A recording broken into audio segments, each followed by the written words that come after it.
In the middle of the Atlantic Ocean on an island so tiny that its population couldn't even fill a soccer stadium, there is some of the best cheese on earth.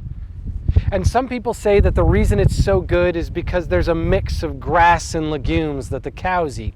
Apparently that helps the milk. I don't actually know.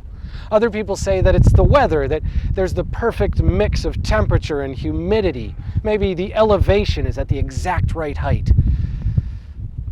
But I think that's all just talk.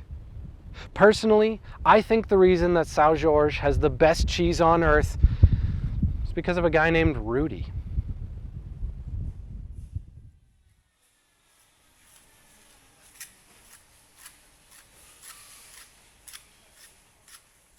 As the sun rises over the beautiful central ridges of Sao Jorge Island, a gruff young farmer named Rudy wakes up and prepares for a day in the field. He grabs his milk cans, hops in his truck, and drives the 5 kilometers from his house up to the pastures that contain his entire universe, a few dozen cows that he lovingly refers to as his daughters. This is his entire world, and in a busted old milking shed, he squeezes out more than just a living. He squeezes out a life. Normally when I film someone, they want to talk about themselves. They want to be known, but not Rudy. He isn't socially conditioned to talk about himself. He didn't let us film him in the hopes of becoming famous or making more money. This is simply his universe. He's just excited that someone came to see his daughters. And Rudy is nothing if not a doting father. These cows are everything to him, and he's incredibly proud of them. Rightly so. They're the history of his family, of his island. They're the living, breathing embodiment of his culture, and they've been handed down to him through a bloodline that goes back to the very first person. These were his father's cows, and they're descended from the cows of his father before him. You can trace these cows, just as you can with Rudy, right back to the very beginning of this community. Here in Sao Jorge slang, they call a man like him Flemish. In both flesh and spirit, Rudy is the living embodiment of the very first person to ever truly make a go of this island, a Flemish trader named Willem van der Hagen. Well, that's one of his names. He actually had a bunch, and even though it probably wasn't what they called him in his time, the one that works best for this story is Willem de cheesemaker, the cheesemaker. A man who created more than just one unique society, but multiple. A Dutch-speaking immigrant who was more important to rural Azorean culture than the Portuguese were themselves. There's no evidence that de cheesemaker ever once squeezed a cow's udder, but that first nobleman of Sao Jorge is the very reason that Rudy works these cows today. He wasn't some saint, he wasn't some politician, he was just a merchant. He wasn't trying to develop a culture, he was trying to make money off whatever would work. The Azores needed to be filled, and he was filling them.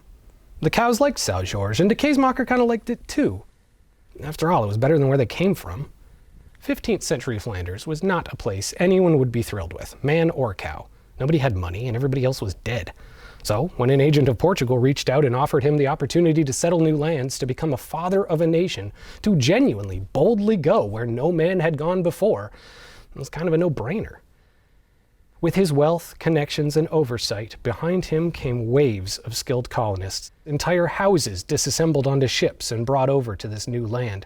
The more he proved the economic potential of Sao Jorge, the more warm bodies showed up to work it. Near certain death in some faraway island was still better than certainty on the continent. So in flooded artisans, in flooded Moors and Jews fleeing the Inquisition, farmers from Flanders, shipmakers, and fishermen and priests, a whole society to fill the ranks. And on each island, with de cheesemaker's guiding hand, enterprising colonists would find their own unique ways to squeeze that little bit of blood from these stones. The slight difference of each island's reality maximized and commercialized to full effect. In Pico, with volcanic rock covering much of their potential farmland, they developed a form of winery that crawled along the lava. In Flores, their farms churned out Portugal's butter, the fat of the land priced so high that none of the local cuisine would ever include it. It wasn't for them. They were Azorean. Rudy. But here in Sao Jorge, what they found was cheese.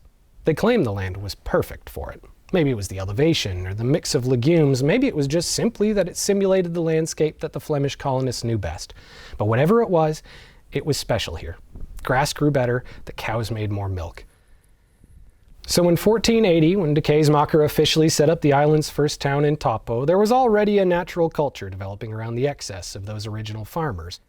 It wasn't coordinated, just maximizing their yield. So why fix what wasn't broken? He brought in Flemish professionals to help guide their hand. He brought in equipment, knowledge, people, and just like those other islands, Sao Jorge walked the path he paved right into prosperity. De Cheesemaker might have changed his name to the Portuguese Silveira, but this island still remembers his Flemish roots. Rudy might no longer speak Dutch, but he knows all the windmills by name. 500 years later, and de Cheesemaker's spirit still courses through these hills, in hands like Rudy's, in cows like his daughters. Today, these tiny islands with less than half the population of Lisbon, 2.4% of the country, produce more than 30% of all Portugal's dairy. It's a legacy that anyone would be proud of. And yet he has no monuments. There are no statues of him, no towns with his name. If the EU hadn't put in money, you wouldn't even be able to find his grave. Which I suspect would have been fine by him, because this was his universe. He doesn't need a grave to be remembered here. He's in the people. He's in the heritage. Just check their fields, the lifestyle, the culture. He's unmixable. He's the father of this island in both flesh and spirit. And for as long as it stands, he'll still be here. Today, Sao Jorge has some absolutely incredible cheese. World class, best I've ever had. And while they don't seem to know how to market that reality yet, it doesn't stop them from living it, because this is what their fathers left them. This is Sao Jorge. Sao Jorge cheese isn't the best because of some trick of the trade. It's not a secret in the production process. It's not perfect grass. You might not even like it, actually. After all, taste is subjective, and it's just cheese. But you can convince me what happens in these fields isn't unique, but you'll never convince me that it's not special. Because the best thing that this world ever produces is men like Rudy. This is rare earth.